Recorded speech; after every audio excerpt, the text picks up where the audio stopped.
Prezados e prezadas, estudiosos e estudiosas, estamos aqui então em mais uma aula remota, nesse período difícil de pandemia, mas graças a Deus estamos vencendo, estamos rompendo. Logo logo a gente vai ter vacina, logo logo vai ter remédio, e a gente vai poder se encontrar e ter aulas presenciais de verdade, aquelas aulas ali na sala de aula. Eu já estou doido para esse dia. Enquanto isso não acontece, vamos nos virando do jeito que dá, né? Muito bem. Eu vou ajudar vocês naquela atividade que eu passei aqui, fazendo umas explicações nessa nossa aula remota, e vou deixar para vocês uma outra atividadezinha na mesma pegada, porque nós vamos somar essas duas atividades para fazer aquela nota parcial do bimestre, para depois, no final do bimestre, fazer mais uma atividade, somar e fechar o bimestre mais tranquilo, sem muita correria, tá certo? A gente ter mais prazo para fazer as coisas, igual, da mesma forma como eu dei esse prazo para vocês fazer essa pequena atividade. Mas é o seguinte, vamos entender o seguinte, o que é primeiro a alegoria da caverna, né, do Platão, do Sócrates, do Platão. Para vocês que estão aí, nós estamos aprendendo a ler, né? Eu brinquei com vocês que o meu desafio era ensinar vocês a ler. Se vocês aprenderem a ler, o resto vai embora, né? De tabela, associativo. O que acontece? O Platão e o Sócrates estão discutindo ali como é que o ser humano se desenvolve a partir da aquisição do conhecimento, como é que o conhecimento liberta, como é que a gente conhece a verdade nos liberta, né? O texto bíblico fala assim, né? Conhecereis a verdade vos libertará. Essa metáfora da caverna, essa alegoria da caverna, porque a alegoria é uma sequência de metáforas. Quando você pega várias metáforas e somam elas, elas formam uma alegoria. A alegoria é uma figura de linguagem. Então, a alegoria da caverna, ela retrata o mundo. Ali está falando do nosso mundo, do mundo que nós vivemos.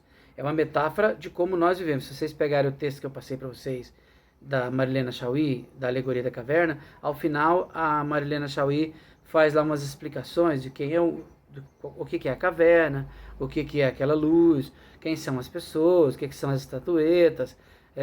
Cada detalhe ali ela vai descodificando, né? Ou decodificando para a gente. Eu gosto mais de decodificar. É o termo para mim que fica melhor, né? Ela vai traduzindo para a gente ali, para uma linguagem mais fácil, também, além de decodificar, ela traduz para a gente poder entender o que o texto vai metaforizando, né? Vai alegorizando.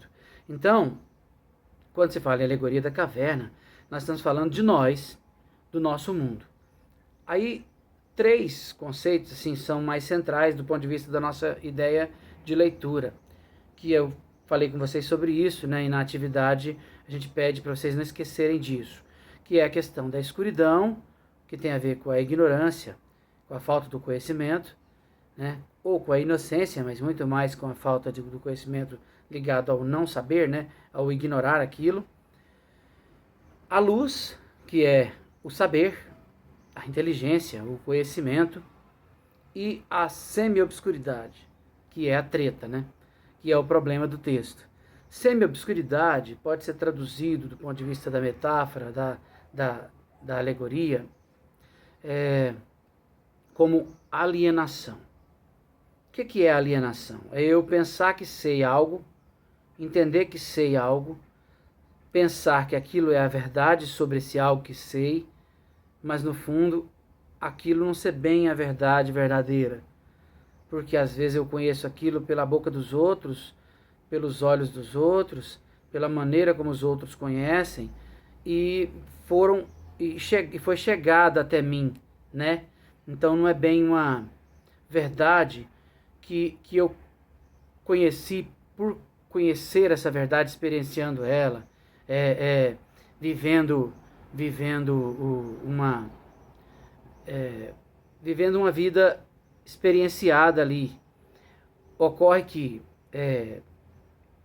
eu conheço a verdade a partir então do que os outros me colocam sendo essa verdade. Aí eu tenho um processo alienante. E às vezes nós vivemos esse processo alienante de várias maneiras. Então, se nós fôssemos traduzir aquelas informações do texto da alegoria da caverna para nosso mundo, quais seriam os contextos criadores de caverna para nós, né? Nossa própria família, dentro de casa ali, a família, por exemplo, tem pessoas que se veem condicionadas a ser aquilo que a família determina que ela seja. Eu vou ser o que meu pai quer que eu seja, minha mãe quer que eu seja. Às vezes a pessoa quer estudar piano e o pai quer que ela faça medicina, por exemplo. Poxa vida, às vezes o cara é um baita de um pintor, o pai quer que ele faça direito, né? Nada contra quem faz direito, só estou associando. Ocorre que a pessoa não é o que ela quer por um processo de alienação dentro de casa, que ela se torna produto, muito condicionado produto daquele meio ali, que fez com que ela fosse aquilo que ela às vezes não queria ser. Muita gente é frustrada na vida porque não buscou ser o que queria ser. Não buscou por si só um conhecimento que edificasse a vida dela. E aí ela fica ali naquela situação. Outra situação, né? Vamos imaginar a religião, por exemplo, as igrejas, né? É muito difícil a situação de um padre, de um pastor também, né? De ficar dizendo para as pessoas não pecarem, né? Quase tudo que você vai fazer que é bom é pecado. Tô brincando, não é assim também não, né? A questão da igreja, você percebe uma forma de manipulação do conhecimento religioso, uma forma de informatização, né, de informação, na verdade, de informação daquele conhecimento. Muitas pessoas são muito humildes, elas não leem por si só o texto bíblico, elas não fazem uma reflexão por si só das questões que o texto bíblico discute, ela não conhece a história daquelas personagens, ela vive, ela conhece, ela vai ter acesso ao conhecimento religioso a partir daquilo que o pastor, o bispo, o padre, o líder religioso lá espírita disse, e aí acaba que aquilo vira um processo de alienação muito bruto, né?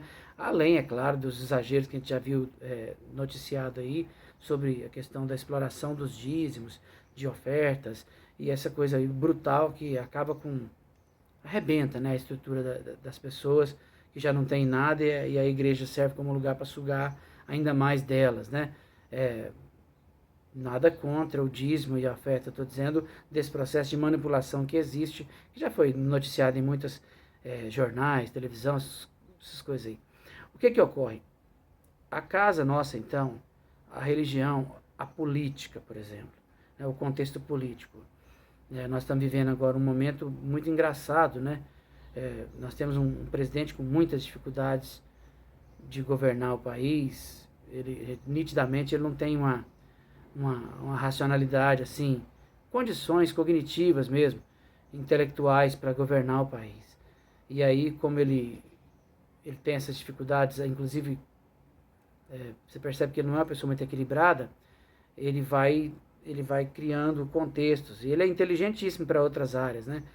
A criação de contexto lá é brincadeira, mas tudo é criador de caverna, né? Você tem um grupo que segue ele piamente, se ele falar faz isso, aquela pessoa faz, sem racionalidade alguma, sem pensar sobre aquilo, sem fazer leitura sobre aquilo, porque segue o que eles chamam de mito, né? O Bolsonaro para eles é o mito e tal. A gente percebe direitinho, assim como existiu também os petistas dessa maneira, os PSDBistas dessa maneira, os DEM dessa maneira, mas eu estou querendo dizer assim, como é que a política, como é que o contexto de manipulação política faz com que as pessoas se tornem objetos, se tornem elementos para serem usados de forma alienada mesmo de outras ideias, de outras estruturas. O processo ideológico é muito forte e manipula aquelas pessoas. Então você tem uma força brutal ali criando caverna, né? Então a religião, a nossa família, a política, vamos pensar na escola também, por que não? Na universidade, né? Na ciência, como criadoras de caverna, porque muita gente se aprisiona às correntes, né? Aos ismos. Aí a filosofia, a ciência presa aos ismos demais. Esses ismos aí são processos alienantes, porque a pessoa acha que a verdade só pode ser alcançada por uma via só, né? E a verdade, ela é multifacetada, a verdade tem múltiplas faces, e a melhor verdade é sempre aquela que você consegue tocá-la, experienciá-la, né? Vivê-la, raciociná-la, e essa é a verdade que você chega até ela a partir de várias condições de produção, de raciocínio, de prática, de pesquisa, de posicionamento próprio e social também, é claro, para chegar até aquela verdade. Então, o texto do Platão está discutindo isso.